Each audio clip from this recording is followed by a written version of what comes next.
मनोज अग्रवाल का जन्म दिल्ली में हुआ। जन्मभूमि को ही कर्मभूमि बनाया। कार पिछले 30 वर्षों से अपना कार्य कर रहे हैं।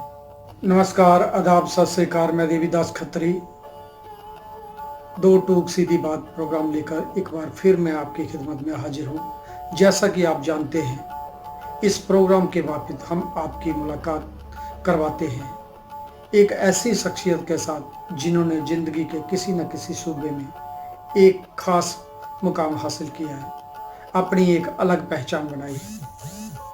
आज जिस शख्सियत को हमने इस प्रोग्राम में जैनत दी है, उनका नाम किसी तारुफ का मोहताज नहीं है। कला की दुनिया में इनके नाम को सभी जानते हैं। हमारे साथ हैं बेहद खास मेहमान, जाने माने मूर्तिकार व चित्रकार मनोज अग्रवाल। नमस्कार मनोज अग्रवाल जी, आपका स्वागत है दो टूक सीधी बात में। नमस्कार दोस्तों। मनोज अग्रवाल जी, सबसे पहले आप ये बताइए कि आपका जन्म कहाँ हुआ।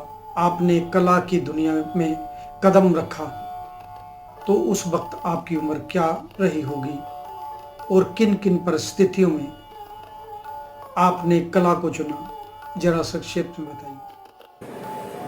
वैसे तो मेरी पहचान दिल्ली से है और दिल्ली में ही मैं जन्मा पला बढ़ा। दिल्ली में ही मेरी एजुकेशन हुई। आर्ट एजुकेशन भी मेरी दिल्ली से ही हुई। अब सवाल ये है कि मैं कला क्षेत्र में ही क्यों आया।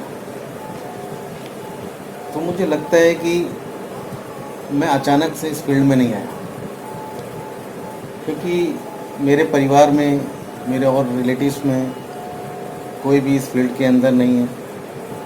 मैं अकेला ही एक ऐसा व्यक्ति हूँ जो इस फील्ड में आया। मुझे लगता है कि मैं शुरू से ही, जैसे मेरा एक स्वभाव था, घुमक्कड़ प्रवृत्ति का था मैं, तो मुझे अपने आसपास जब भी मैं बाहर निकलता था तो मुझे नए नए वातावरण में ऑब्जेक्ट्स मिलते थे, आकृतियाँ देखने को मिलती थी, नए नए रंग देखता था, तो मैं उससे बड़ा प्रभावित होता था। और फिर जब मैं उनके ऊपर चित्र बनाता था तो उन चित्रों को देखकर मेरे अध्यापक, मेरे परिवार वाले मुझे बड़ा अप्रिशिएट करते थे। तो मुझे लगता है कि उन सब का अप्रिशिएशन भी था, और मेरी जो रुचि थी शुरू से ही, उसी ने मुझे शायद प्रेरित किया कि मैं इस क्षेत्र में ही आऊँ और अपना करियर इसी क्षेत्र में बनाऊँ। जी, अगर आपके पीछे बचपन में जाएं, एक नज़र डालें, तो आपने सबसे पहले जो चित्र बनाया होगा, जो पेंटिंग बनाई होगी, वो किस मीडियम में होगा और उसका क्या सब्जेक्ट मैटर रहा होगा, कुछ उसके बारे में बताइए। ऐसा कहना तो बड़ा मुश्किल है कि मैंने पहला चित्र कौन सा बनाया, कब बनाया, कहाँ बनाया, इतना तो मुझे याद नहीं है। लेकिन ये था कि मैं शुरू से ही, स्कूल टाइम से ही, मैं हर आर्ट एक्टिविटीज़ के अंदर पार्टिसिपेट करता था, और जगह जगह जो दूसरे स्कूलों में भी कॉम्पिटिशन्स होते थे उसमें जाता था। तो वहाँ पर मैं जो चित्र बनाता था उसमें खैर पुरस्कार वगैरह भी मिलते थे सब। लेकिन पहला चित्र, जहाँ तक मुझे याद है कि मैंने शायद जो भी बनाया होगा वो वाटर कलर में बनाया, क्योंकि उस समय हमारे पास कुछ ज़्यादा मटेरियल तो होता नहीं था। पेंसिल, रबड़, एक वाटर कलर का छोटा सा डिब्बा, बस यही हमारे को उपलब्ध था। तो उन्हीं से हम चित्र बनाया करते थे और उसी का इस्तेमाल करते थे। चर्चा आगे बढ़ाने से पहले हम एक नज़र डालते हैं मनोज जी के द्वारा बनाए गए मूर्तियां और चित्रों को। मनोज जी का ज़्यादातर कार्य पर्सपेक्टिव में है।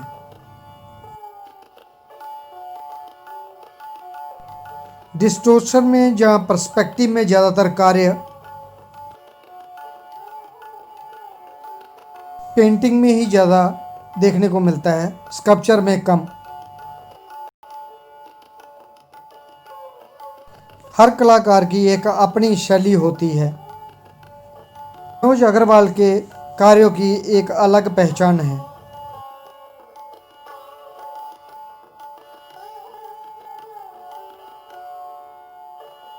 मनोज अग्रवाल में जो बचपन में देखा,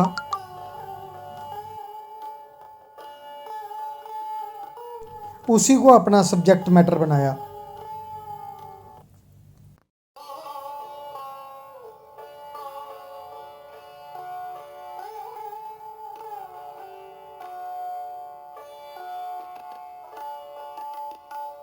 और पिछले 30 साल से लगातार अपना कार्य कर रहे हैं।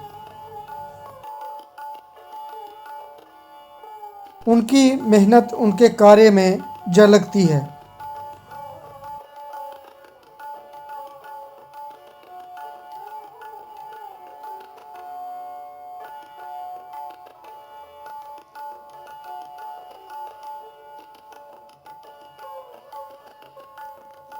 मनोज अग्रवाल विभिन्न विभिन्न माध्यमों में अपना कार्य करते हैं और ज़्यादातर एक्सपेरिमेंटल कार्य करते हैं।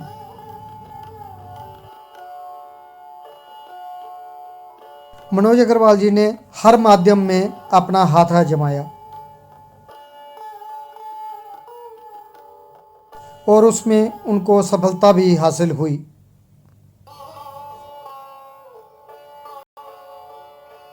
मनोज जी, आपको कला की प्रेरणा कब और कहां से मिली,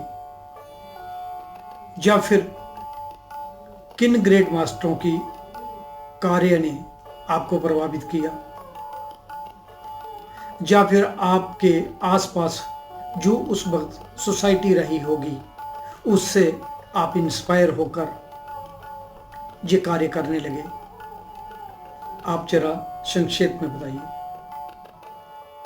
जैसा कि मैंने पहले भी कहा कि मैं थोड़ा सा घुमक्कड़ प्रवृत्ति का था, तो मैं पिताजी की साइकिल लेके घूमने निकल जाता था।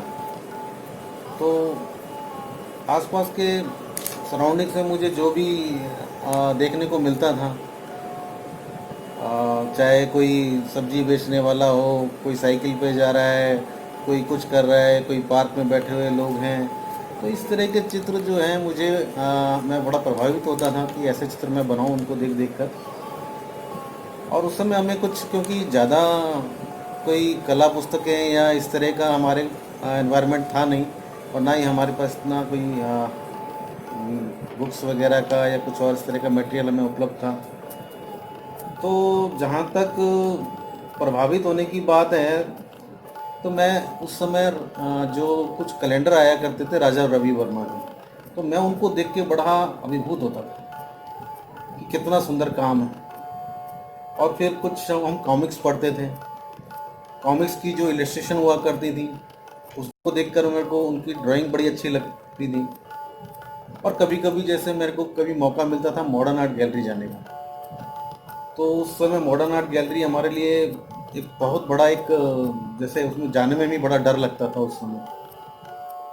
तो मैं जब कभी वहाँ जाता था तो मैं वहाँ पर जो काम देखता था, तो मैं उन काम को देखकर, चित्रों को देखकर इतना अभिभूत होता था कि काम ऐसे भी होता है, इस तरह के काम होता है,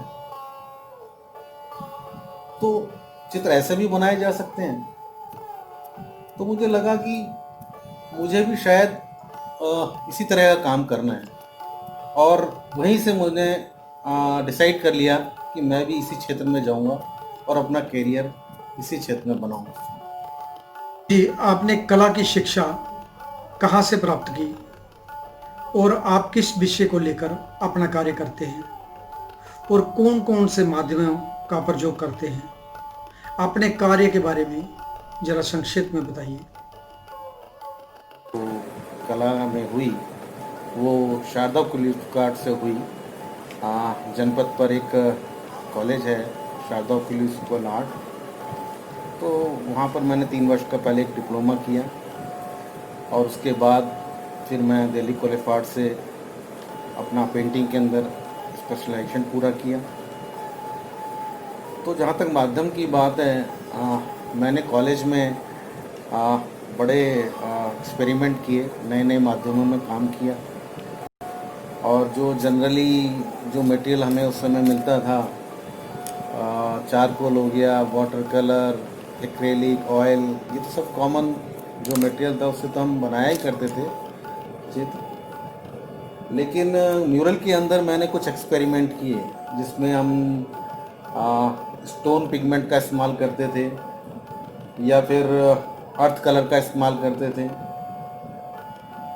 और वॉश एंड टेम्परा के अंदर मैंने कुछ काम किया जिसमें कुछ एक्सपेरिमेंट मैंने किए जिसमें कलर के साथ एग योक मिला के हम कुछ काम करते थे। तो वो एक ट्रेडिशनल तरीका था एक काम करने का। तो हर मीडियम को जानने की और उसको करने की इच्छा मेरे अंदर शुरू से ही रही और मैं उसको बड़ी शिद्दत के साथ करता था। मनोज जी, चाहे कमर्शियल आर्ट हो या चित्रकला हो या मूर्ति कला, चाहे फिर हम इंस्टॉलेशन की बात करें, आपने सभी कला क्षेत्र में हाथ आजमाया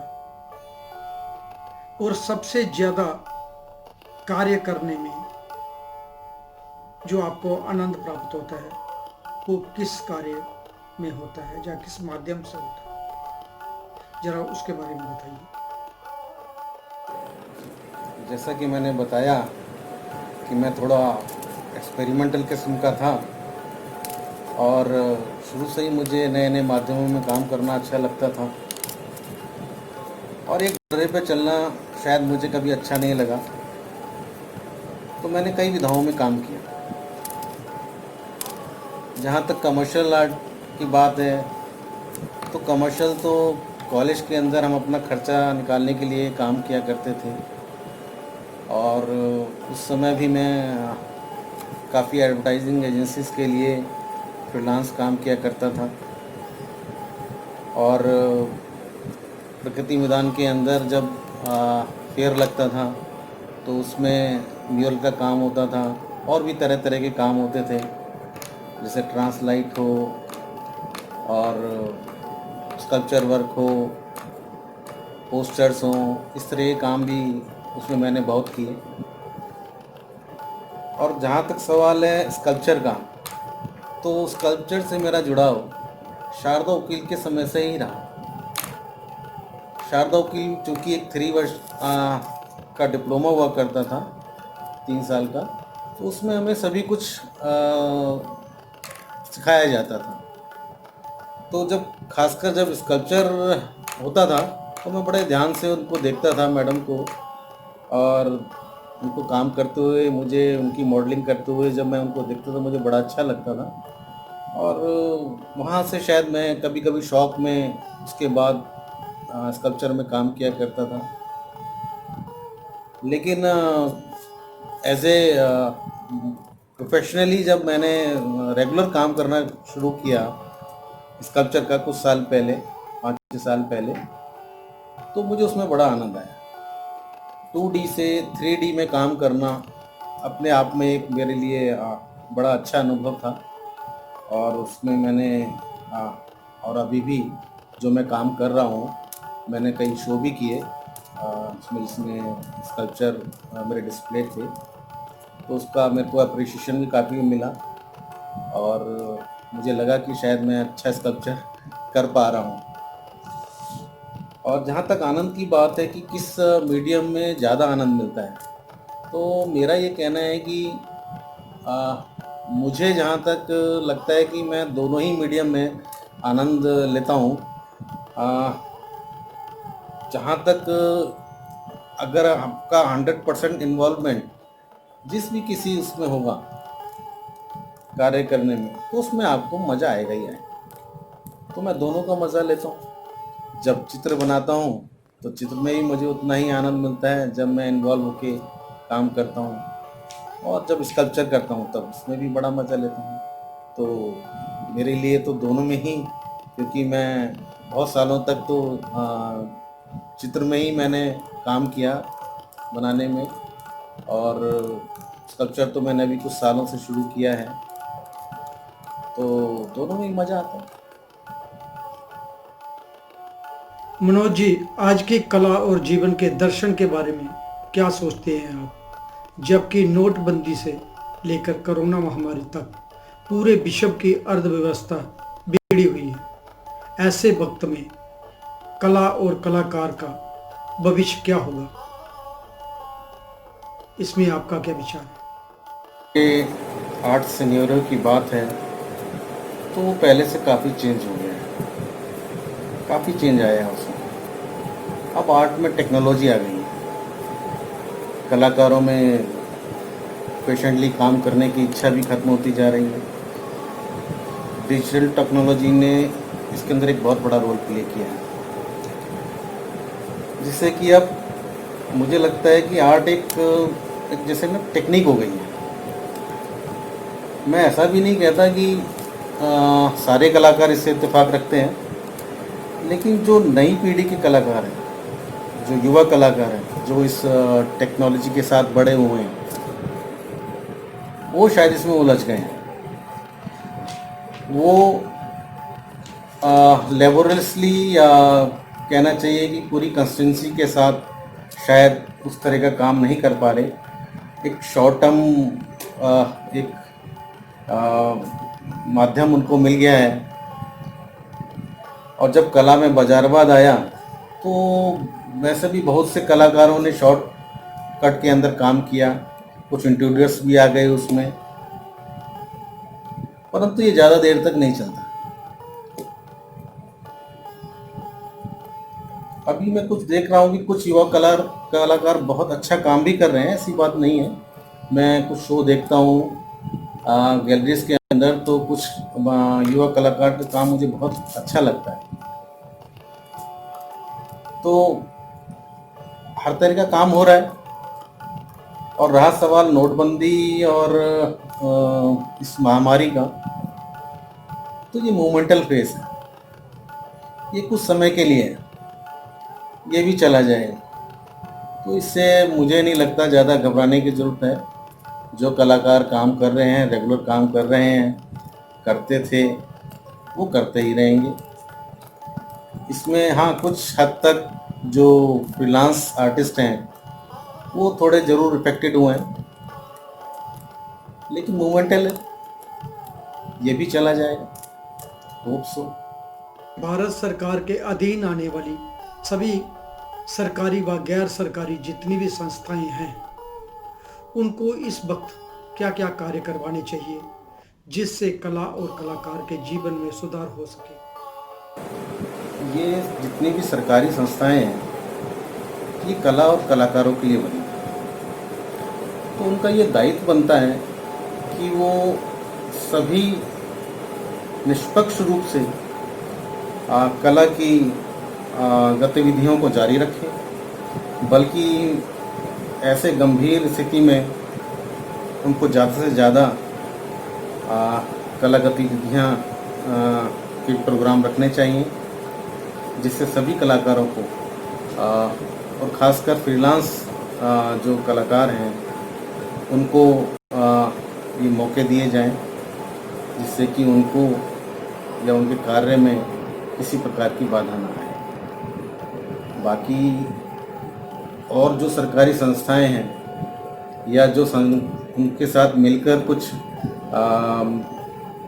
जो प्राइवेट संस्थाएं हैं, वो भी दोनों आपस में मिलकर कुछ इस तरह के कार्यक्रम कलाकारों के लिए करा सकती हैं, कला गतिविधियाँ जारी रखी रहें, जिससे कि कलाकारों का मनोबल बना रहे और वो निरंतर कार्य करते रहें।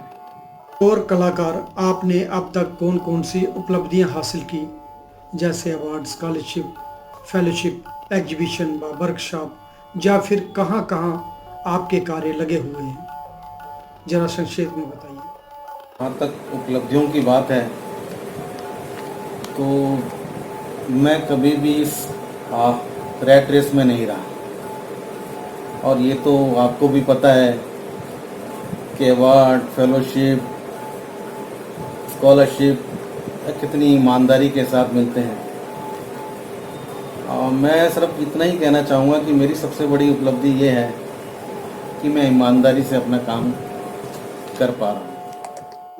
क्या मौलिकता जैसी कोई चीज होती है या हम किसी परंपरा में विकसित होते रहते हैं?